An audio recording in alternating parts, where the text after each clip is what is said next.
Absolutely. Okay, so let's start with, I'll make up an example. We'll say we have an inventor that is creating a tangible product. They're creating some kind of a widget, and they do want to exit, right? That is kind of the purpose of what they want to do. So they're a manufacturing company. They're getting started. How does one? I mean, you've been in this business for a long time, and you've got so many connections and a great network. How does one start off, create a product, and then find investors? I mean, how do you even do that? How do you think about that, right? Well, you just asked a whole bunch of questions there. Sorry. No, that's okay. There's a lot that goes into developing particularly a tangible product before it ever gets to the investable stage, right? I mean, you need to have a prototype. You need to have some manufacturing capabilities. I mean, there's a lot that goes into that. One of the things that I saw that happened, unfortunately, a lot when I was working, running the business incubator, is my engineers were the worst entrepreneurs, right? Because they would go out and they would come up with this really cool widget or idea, and they would spend a lot of money getting it developed and getting the prototype and all this, and they would never spend any time figuring out if anybody would pay for that thing. And it seems like a no-brainer, but it happens all the time. So that's a separate conversation, but as part of that process, and this is true of tangible products or software or anything, you really should make sure that there's a market for the product that you're selling at the price point that you can afford to make it and still have profit before you go down that path.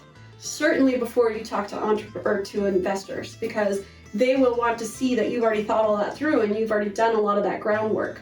So there's a variety of stages that you can bring in investors. It really depends on the investor's risk profile and if they invest in pre-revenue companies. A lot of them don't. A lot of them will want to see that you have already developed your prototype, you've already found a market for it, and you hopefully have at least some early buyers. Because otherwise, all of those milestones that you're hitting are de-risking that deal for them. Because each thing that you can do to prove that somebody will buy this product and that you can manufacture it and produce it at a price that makes sense and there's margins and there's profit in there, de-risk that deal for them. So especially with tangible products, it's hard to find pre-revenue investors because they're taking more risk to help you get to each of those milestones. There's a lot of buzzwords in investing, and like you're saying, they like to see maybe some revenue, they like to see prototypes. Do investors expect you to also raise your friends and family round? Do they expect you to put something in it prior to doing a seed round or a Series A or something like that? Yes, absolutely. So not necessarily a friends and family round, but one of the things that the investors will want to see is that you as the founder have skin in the game, right? That usually takes the form of many years of free labor and sweat and equity, sweat equity. But that also includes money. Investors don't want to put their money up and have you be able to walk away scot-free and say, well, it didn't work out, sorry. They want to see that you have risk that's keeping you in that game. You have to realize that investors are investing in the founder, not the product. They know that product isn't going to make itself and it's not going to sell itself. So they want to see that the founder is incentivized to stick around and make sure that this thing goes the distance. So that doesn't necessarily mean a friends and family round.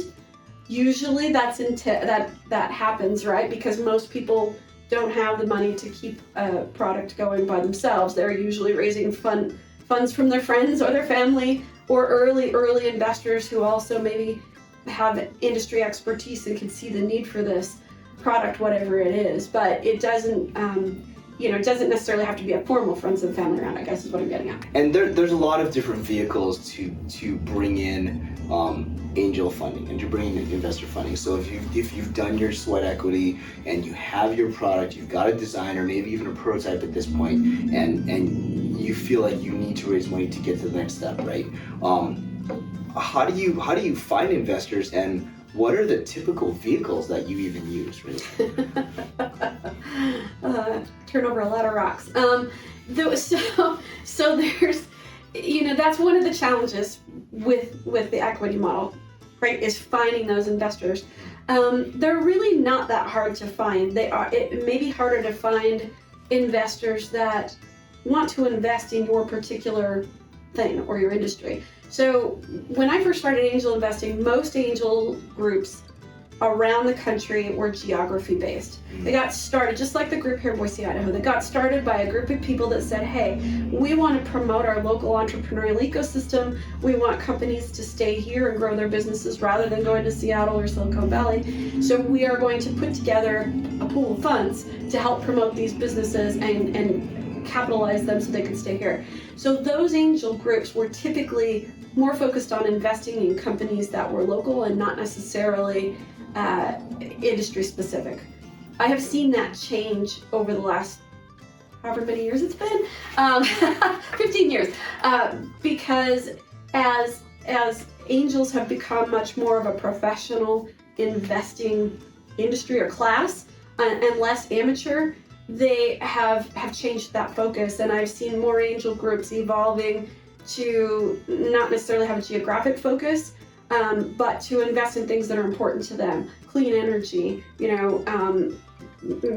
underrepresented founders, maybe products that are targeting women or founders are women or something like that. So we're seeing more and more angels investing in things that are important, that align with their values, whatever that is, or still industry based. A lot of people invest in the industry that they know, whether I'm from healthcare or I'm from oil and gas or I'm from whatever. I might only invest in those kinds of industries because I feel like I understand them better.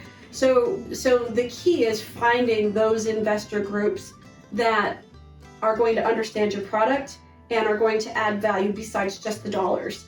And the best way to find those is online. Okay. There are some things I know. So I'm a member of the Angel Capital Association. It's a national professional organization of angel investors. You can go to their website and there's a listing of the angel groups out there. They are trying to segment them by what their investing preferences are. But much like anything else, it's not what you know, it's who you know. So really there needs to be networking that happens and get involved. If you can find a lead investor who's tapped into that network, they could really help make those introductions. The angel investing community it's very small as far as most of us know each other, even though we're all over the country.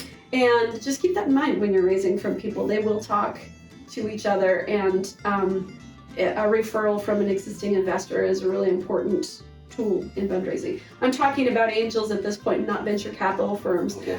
Venture capital typically comes a lot further, somewhat further down the line. More and more venture capitalists are investing in seed stage deals and more angels are investing in later stage deals, so there's a lot of overlap. But VCs are a little bit different animal than angels, but most people start with angels because they have more access to them locally.